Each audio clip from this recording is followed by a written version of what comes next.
All right. Welcome to this edition of the Milwaukee Bucks on Tap podcast. Corey Moen, Evan Byrne. Evan, how are we doing? Doing well. We're back. Feels good to be back. Third season already. Yes, it does. Yes, it does. Sorry, I'm a little rusty with the music. But no, it feels amazing to be back. Like Evan mentioned before, it is now the third season of this podcast, which is fucking insane to think about. People might have been wondering where we were this off season. Well, working. That's literally it. Now this was kind of during the season, but back in February, I think I got a new job, so that my schedule has significantly changed since that point, to the point where I unfortunately don't have as much time as I used to. Now I'm working like 5 days a week instead of the standard 4. So, it's fun. It's a fun job. But unfortunately, with this podcast, it's going to kind of have to be how it was our first season, where it's probably going to have to be mostly weekends, probably up until next month or so, when my schedule will change again. Evan, it's been really since the summer since we've had our last podcast episode. So, how was your summer? Summer was great. It was super busy. Working at the ballpark. I was there almost every game. I probably worked close in the 60s, I feel like, for games, or was there for 60 to 70 games at least. Felt good to be back. Beautiful summer. I feel like the weather was great. We had a couple like gross rainy days, but I can't complain. Obviously the season didn't end how we wanted to, but it's always fun being at the ballpark. I feel like for any of the games, it's just the fun vibe, hanging out with some of my friends and just being able to experience that being on the field all the time and just kind of enjoying the camaraderie of the Brewers.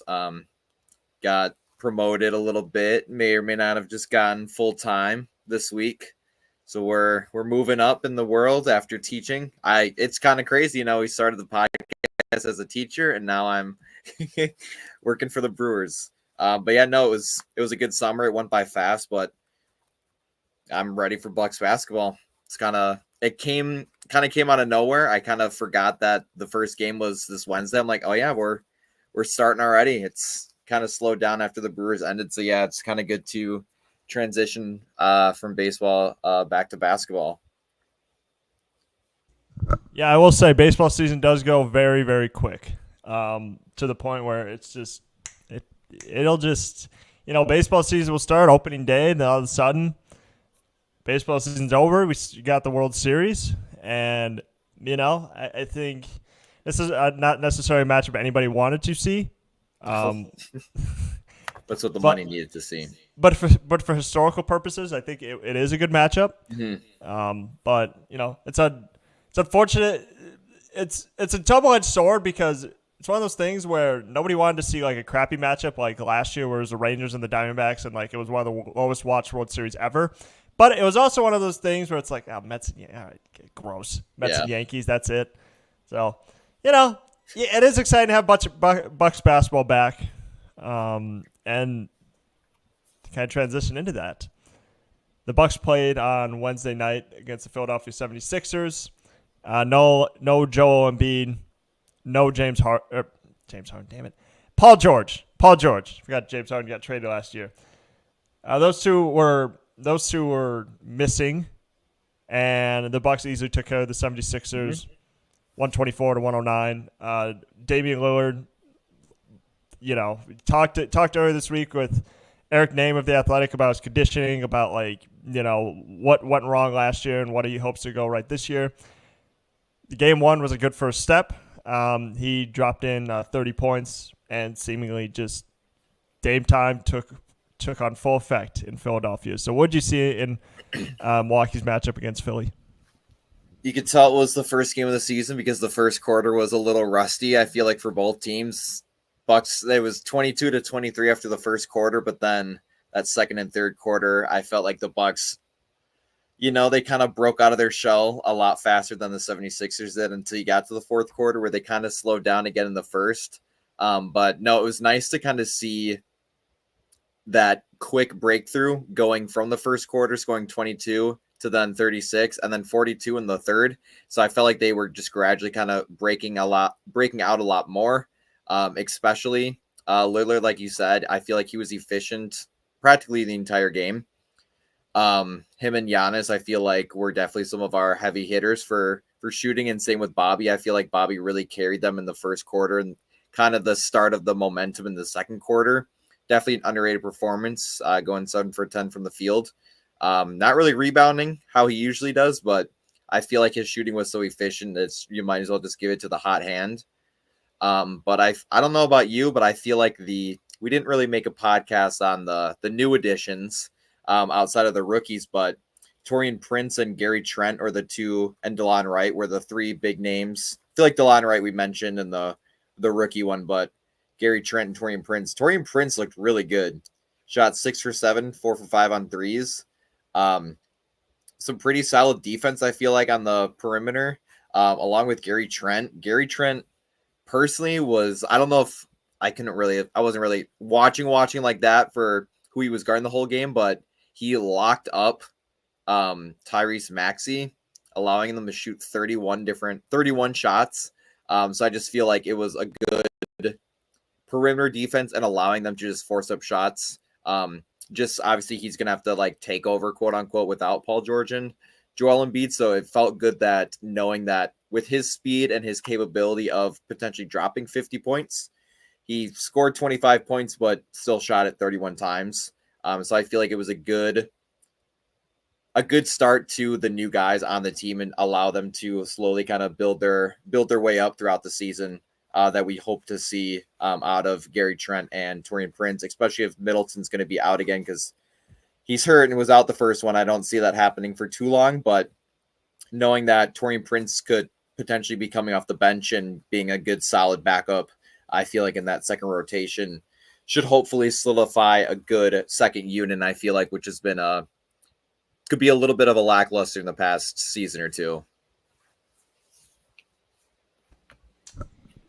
Yeah, and again, this is kind of I would say this is semi a Bucks score. Like it feels like he always has a good game against Milwaukee. Kelly Oubre, 21 points. Like Kelly Oubre is very much a dynamic scorer, and for him, he's got to be in a starting role without PG. And again, even with it's just I'm just looking at this lineup right here. They got veteran talent like Eric Gordon, Andre Drummond, Cale Martin, Kyle Lowry, Yabusele, who started for Team France this past Olympics. So they got guys, but the problem is they just, like I said, you just don't have anybody around them. And that's always been my biggest question with the 76ers is, okay, you got your two main stars. Okay. 76ers have always had two main stars.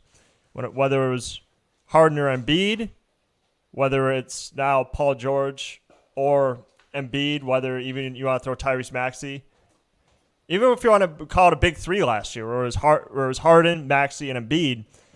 Okay, but who's around them? That's always been my biggest question: is do they have enough shooting around them? Do they have enough talent around them?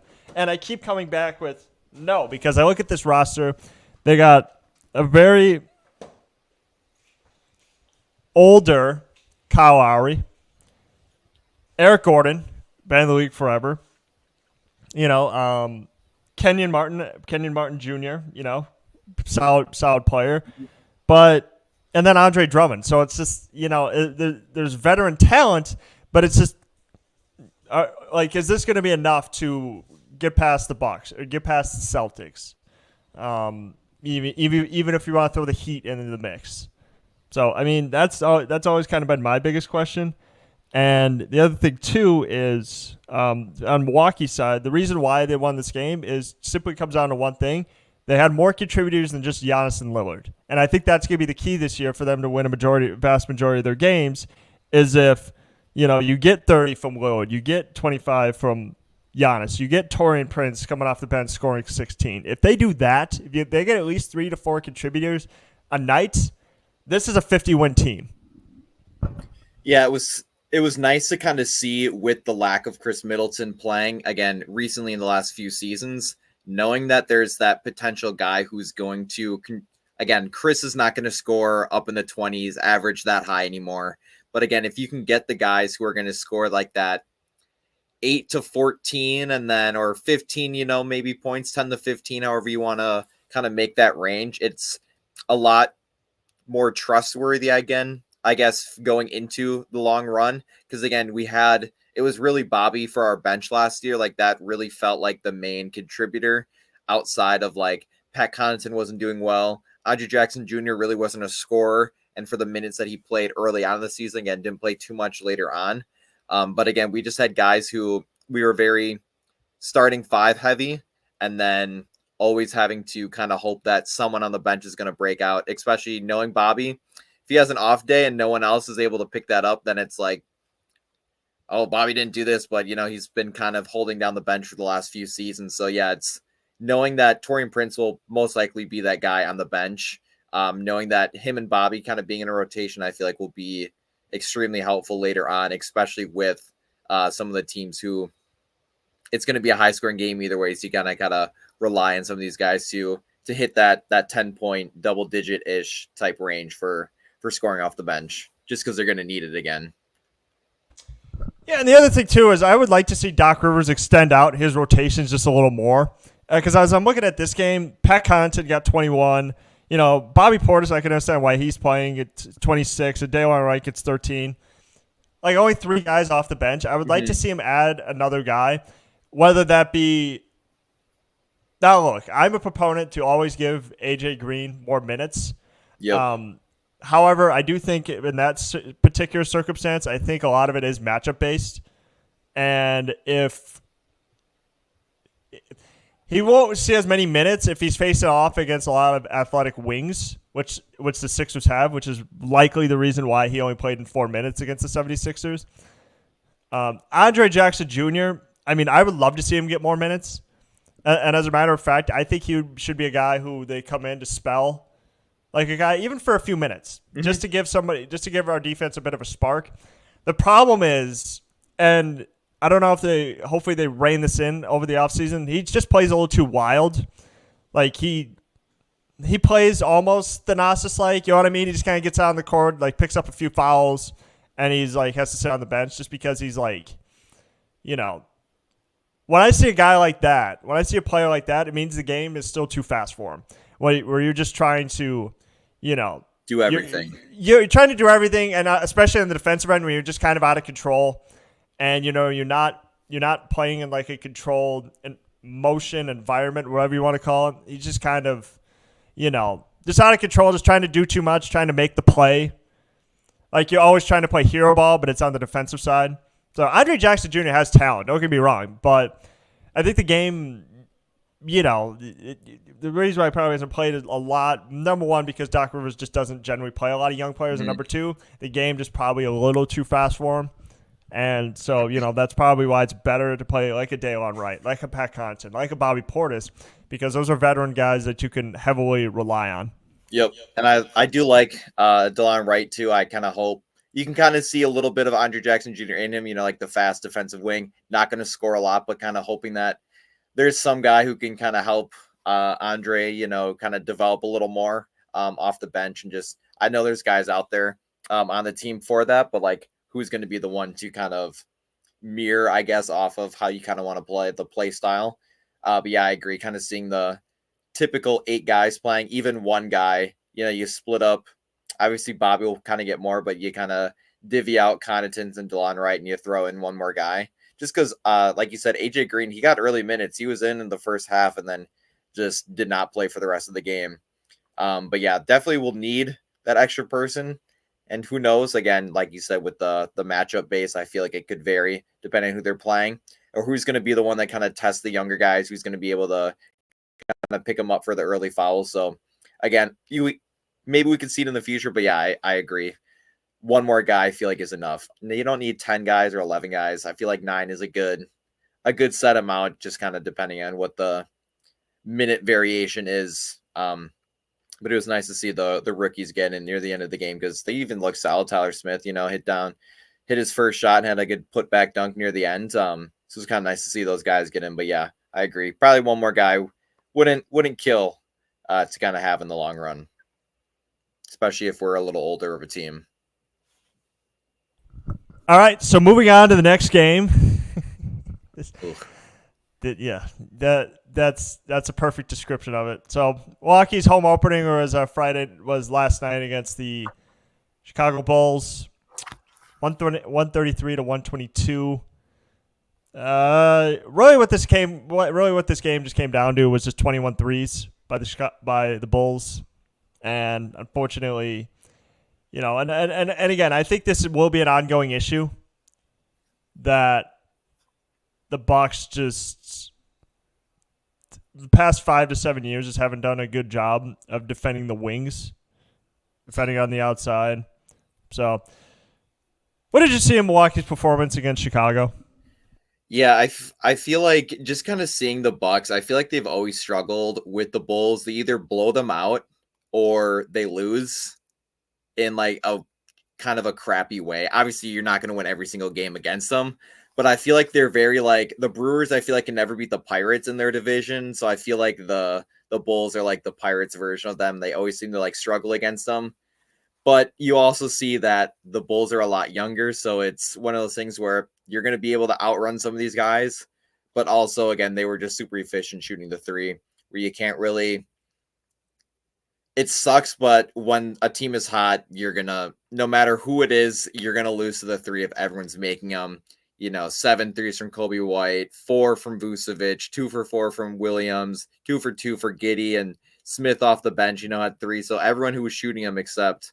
I don't even know this guy at the end of their – oh, yeah, AO went 0 for 5. But otherwise, everyone else who, like, consistently shot threes hit at least 35 or even close to 50%. So it sucks, but what can you do about it? It just kind of sucks. The only other thing that I kind of noticed, I wasn't able to watch it. I was across the street working for the Admirals last night, but I was following along with it. But this game and the first game was kind of a killer for Giannis and his free throws. He's gotten a lot of 0 for 2s. I think he had 2 in the first game and then a few this game. He missed 8 free throws, which is, again, that's a whole different game if he makes 6 of those. But yeah, just kind of free throws are a little shitty, and Lillard went 3 for 12 on 3-pointers. So again, it's a whole different game if Brook is not 1 for 6 and Lillard's 3 for 5. But again, what can you do when the other team is shooting lights out? So it sucks, but I hope you can kind of get this one out of the way and just kind of build from it. There's nothing you really can do. Bulls, they've always been hit or miss with some of these games, so you never know. But yeah, it just kind of sucks to see a efficient game from Giannis. He had that poster on Vucevic. That was always cool to see. But just not the best 3-point or free throw shooting game for the Bucks. And then vice versa for them, where they were the opposite. Yeah, they seemingly couldn't miss. And again, the Bucks, for the most part, like, don't let this final score fool you, because the Bucks were able to keep it close for a majority of this game. It's just every time they did, the Bulls always had a quick response. Mm-hmm. Whether it was a made basket by Patrick Williams, whether it was a 3 by Kobe White, whether Vucevic was getting involved, whether they were allowing Josh Giddey to get to the hole. I mean, it was just like, it was a multitude of things. Like, it was just a lot of defensive breakdowns by Milwaukee in this game, especially when defending from the outside. Like, it just wasn't. And again, I'm used to watching it from this team because, I don't know whether it's Mike Budenholzer or whether it's Adrian Griffin or whether it's Doc Rivers. It just feels like their defensive philosophy is, we're just going to allow you to shoot threes. Yep, and that's the way this a lot of them.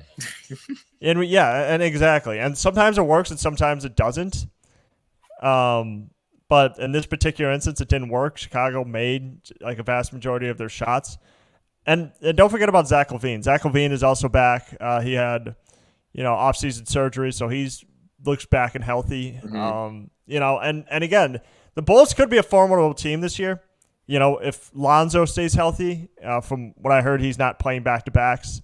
Yep. So, it looks like the Bulls could be a formidable team if everybody's able to stay healthy. But, it was an unfortunate night on opening night. Everybody's excited. Everybody's amped. They want to see go 2-0, and then and then that happens. Pull up a fucking stink egg. So, it's unfortunate, but it's gonna happen to every team. Yeah, and I mean, look, the Giannis posterizing Vucevic, that was awesome. Get off the tracks when the train's coming through. Vucevic did not heed to those warnings. I just don't. On that particular thing, I didn't know what he was thinking, because it's like, dude, you cannot out-jump Giannis. Of course, Giannis was going to dunk over you. But look, and here's the other component to this. The other component to this is that Bucks generally don't win games if Giannis and Lillard are the only two players scoring on a consistent basis.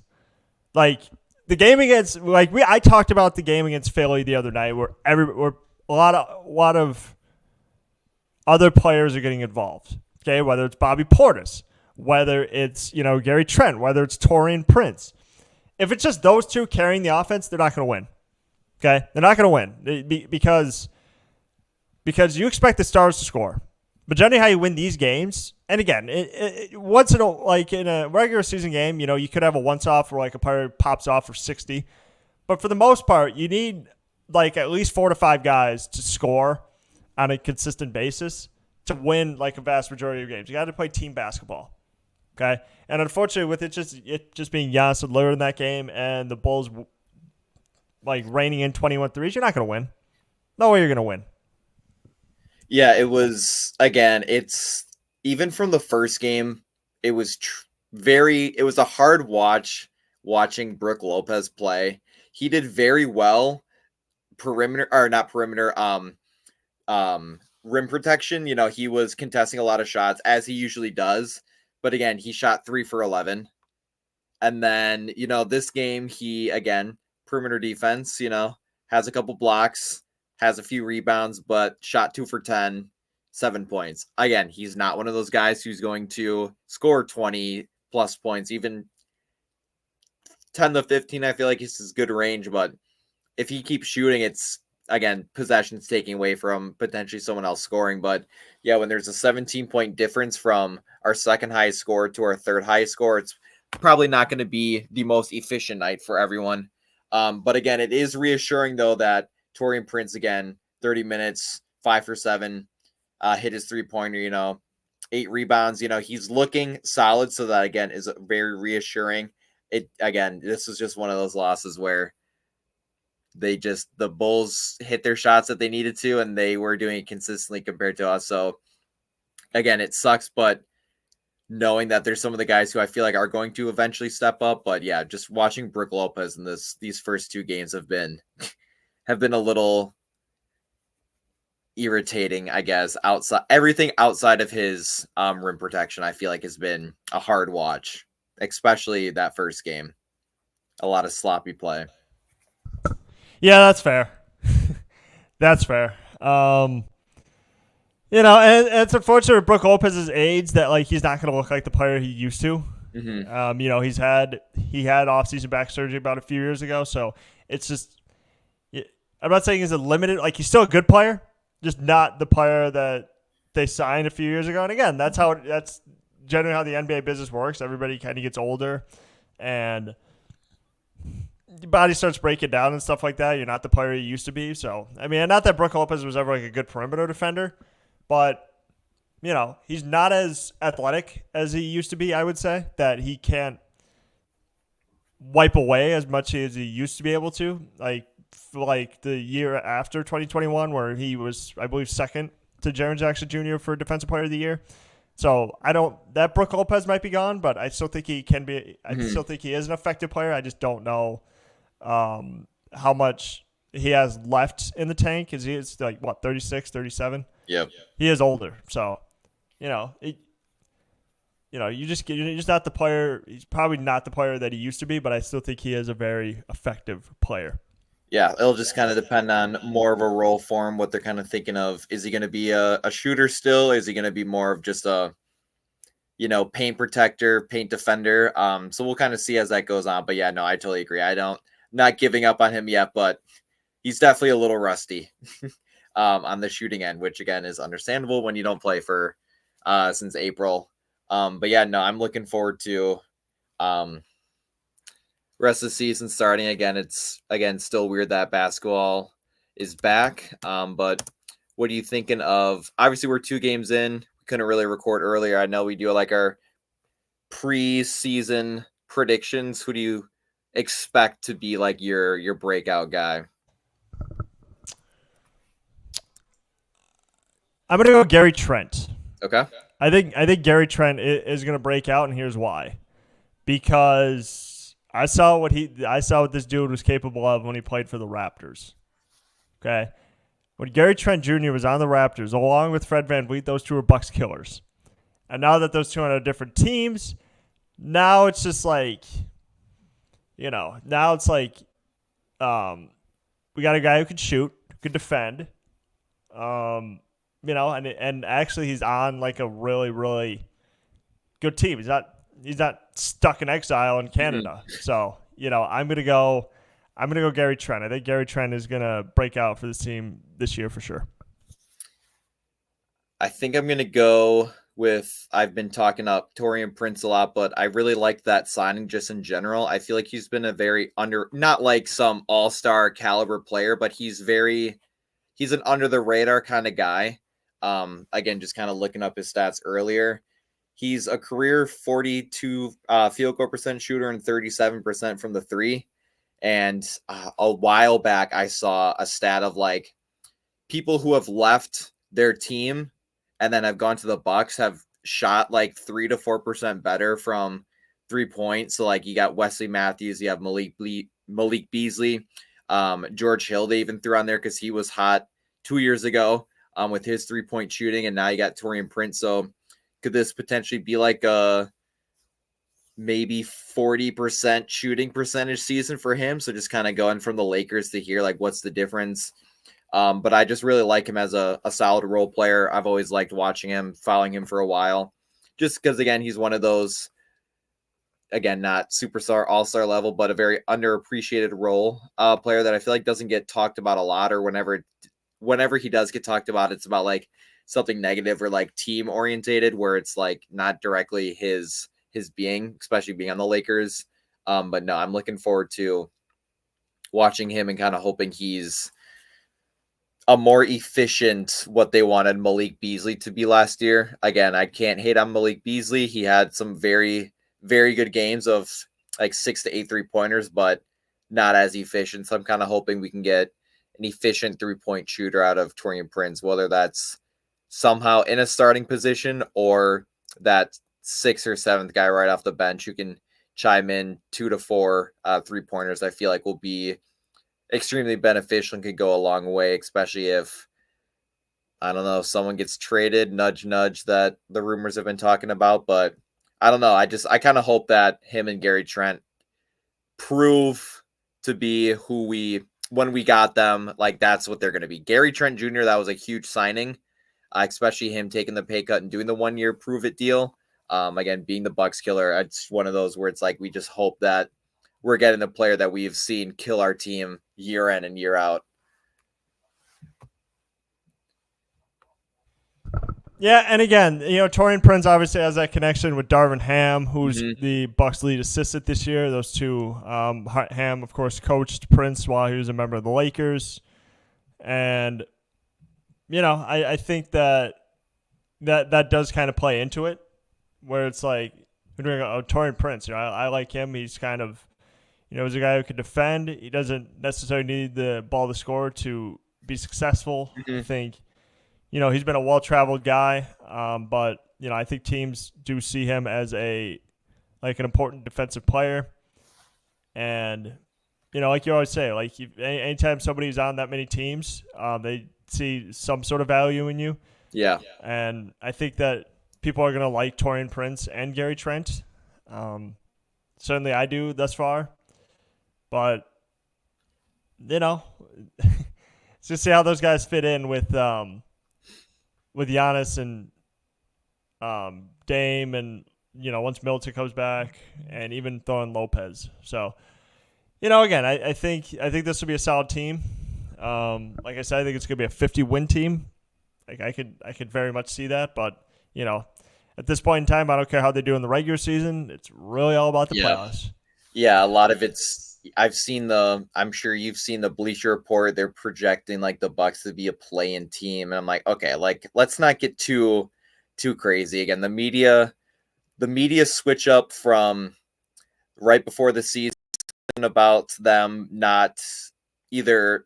Obviously not winning it, but talking about being a playing team and then winning the first game. Stephen A. Smith's switch up was incredible to see him go from hating to supporting in less than a week span.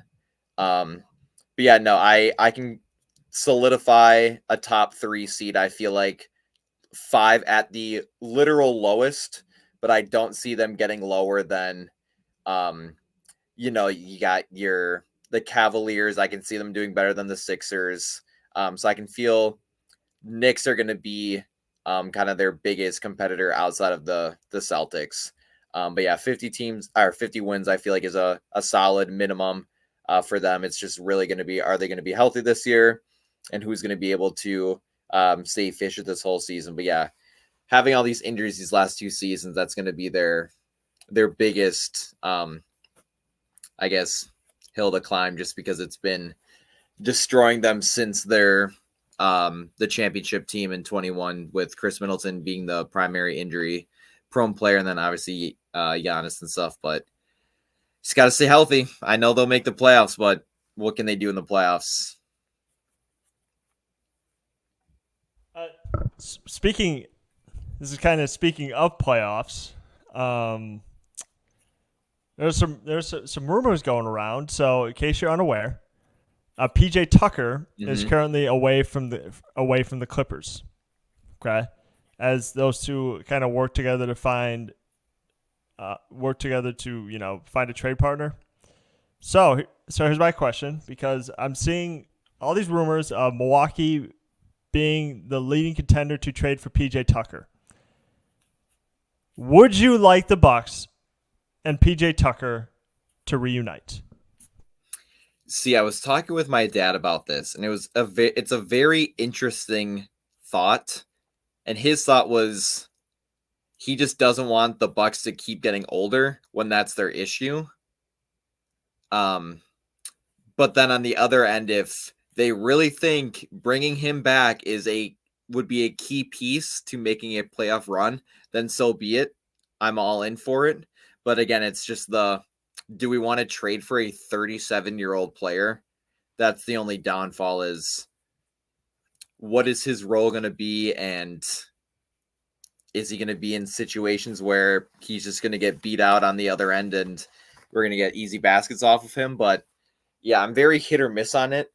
I would personally rather go for Lonnie Walker or like Landry Shamet. There's been some players who were DFA'd, and it's just it's a little random that these guys aren't on a team, where if they made an expansion team, that they could easily be a solid team itself. But yeah, there's a couple of guys I feel like I would rather go for, and just kind of hope that getting a younger guy will help them out more. But hey, if again getting PJ Tucker means that that's who they can trust to make a playoff run, then I'm all in for it. I trust John Horst with any decision, but yeah, no, it's just an odd trade package, assuming it's probably going to be Marjan and Pat.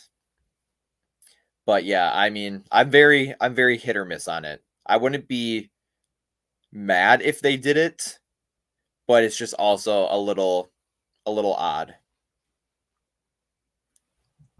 Yeah, and the problem right now is so the young players that we have this year aren't going to do anything. Okay, they're just not. They're not going to play a lot. They're probably going to bounce between the G League and being up with the team. Like the last year at the deadline, they got Patrick Beverley, older. This season, there's potential talks of trading for PJ Tucker, older. So it's like, does Milwaukee actually think that getting older helps you win championships? Because, like, PJ Tucker was a good piece with that team because, he could be irritant. He could really guard anybody. He was a bigger body. Like, Giannis didn't have to do as much on the defensive end. But also, Khris Middleton was popping off too. So it's like, would he be coming off the bench and then we're adding like another limited offensive player? Like, PJ Tucker is a corner 3 marksman for the most part. Like, that's really all he shoots. So it's like, if he comes off the bench, it's going to be, it's Gary Trent, Bobby Portis, and PJ Tucker, along with maybe a starter or two. I don't think I would like it because, like you said, can he still keep up with more athletic wings?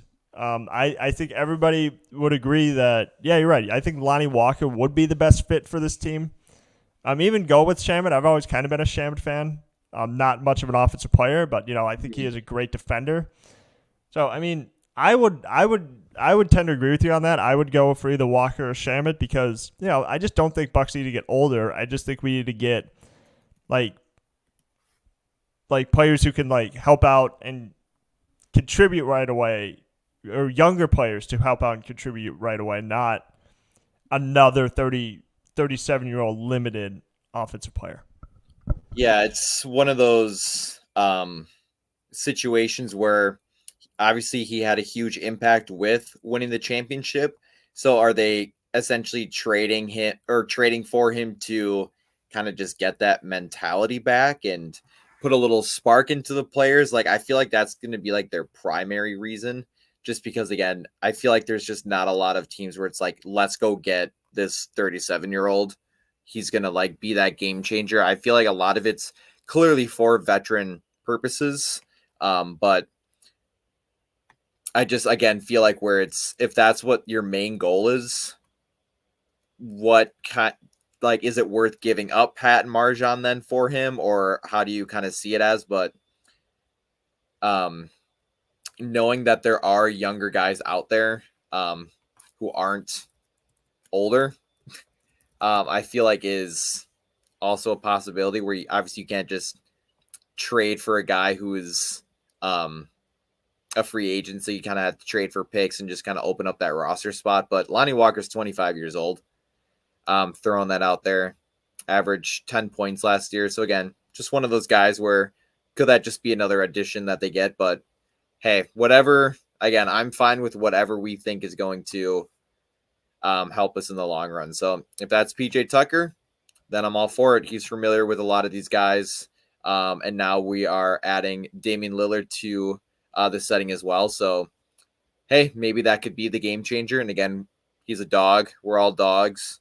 But yeah, I trust that they're going to make the decision that will best put him in that championship situation. All right, moving on to our last topic of the day. Khris Middleton is probably likely going to miss probably a week or two to start the season. Kind of recovering from, I believe it was off-season knee surgery. Knee, ankle, I don't know. He's had a lot of lower body injuries the past few years. Are you concerned at all about Khris Middleton? Very much so. I feel like it's just been hard to lose such before Lillard was here, that was your number 2 guy. So just kind of going from all these, that's one of the reasons why they traded Drew Holiday, I feel like, just because when we need this guy to be our number 2, it's just not the situation that they wanted him to be in. But I just kind of hope that when he comes back, that's it. If it's maybe taking some rest games here or there, but nothing more long-term, just because he did well in the playoffs. he kept us in that one overtime game. Obviously, they didn't win that one, but he was able to kind of hold his own near the end. But yeah, it's startling, but it's just so hard because him and Giannis have such a good connection, playing their whole careers together practically. But yeah, I'm more on the what is this going to look like for next season, and just kind of, again, I don't think they'll just move on from him, but it's very concerning to hold that roster spot and the money that he's making for him to just be hurt more than playing itself. I agree. I actually agree with you there too. I'm extremely concerned about Khris Middleton because, I just don't know what it's going to look like. I don't know if he's going to be on a Joel Embiid type schedule where he's not playing back-to-backs, or his minutes are going to be extremely reduced. But either way, it sucks because kind of seeing the player he was in 2021 to the player he is now, where it's like, his body's starting to break down on him. Like, not even just break down on him, but just flat out betray him. So it's tough for me to see because I know that the glimpses of Khris Middleton are still in there, especially when you go back and watch that game one, I believe. It was game one or game two against the Pacers when he just made miracle shot after miracle shot. So that Khris Middleton's still in there. But it's just unfortunate to see his body just flat out betray him like this. Injuries do happen in the NBA, and it's unfortunate it's happened to like a two-time All-Star, and kind of helped propel the Bucks to the NBA Finals. So it's unfortunate to kind of witness because that Khris Middleton is still a top 15 offensive player in this league. Yeah. But it's just unfortunate what's kind of been happening to him over the past few seasons. Yeah, obviously I'm still rooting for him kind of coming back. I don't want to just give up on it just because he's the heart and soul of the team and has gotten us through a lot of tough games, hit a lot of tough shots. But yeah, we're just kind of hoping for the best on that end, and hoping that the week or two that he's out for, hopefully no more than that, give it a month max, maybe, just on the worst end. But again, just kind of hoping that there's nothing else that they really have to worry about for the rest of the season. Obviously taking that minute restriction, slowly easing his way back in, but not having to take him out again and out for another 2 to 3 weeks. Just kind of hoping for that consistency more, because I feel like that's one of the big reasons that's been hurting him, is just you don't play for a while, then you play a little bit, then you're hurt, then you're out again for another month, and then you come back and it's very hit or miss. Yep. So, Evan, you got anything else? No, but we got Celtics next. So we'll see how that goes. We got 2 more games in October. We have Brooklyn next, and then Boston on the 28th. So we're playing Boston on a back-to-back. Not a far drive or flight. I don't know how they're going to get there. But hoping out of these next 2, they can go another 1-for-1. Worst case scenario, I think they can beat Boston or beat Brooklyn, but Boston they just look so good. Everything just looks so effortlessly. They blew the Knicks out game 1, and I'm assuming they're going to be the title favorites again and win the East, but it's going to be tricky. So just kind of got to hope that we can at least contend with them. I don't want to get blown out. But as long as it's a good game, that's kind of just what I'm rooting for. A winning is a plus, but if you can make it a good game and show that you're able to compete with them. Yeah, 100% agree. Boston will be a formidable team, coming out of the East, especially with Tatum and Brown, and they still got a really, really good team. Mm-hmm. And Kristaps is hurt for a little bit too, so they're still doing well without him. Yep. And the chillest coach on I would love to be coached by Joe Mazzulla. That's so he's just he cracks me up with the stuff he says, how just simplistic he keeps everything. But yeah, the East is gonna be a tough conference this year. Obviously with the Knicks, with the Pacers, with the Heat, with the 76ers, obviously, as we mentioned, Milwaukee. You know, I'm trying to see if I'm missing any teams that could be a potential challenge. But no, just those teams are going to be, those teams. It's going to be kind of a gauntlet, as I like to say. So, Bucks obviously play tomorrow against the Brooklyn Nets at 5 p.m. The Nets, we can tell you, they're not going to be good this year. They're their owners thinking about selling the team. So, thank you guys so much for tuning in to this edition of the Milwaukee Bucks on Tap podcast, and we will see you guys next week.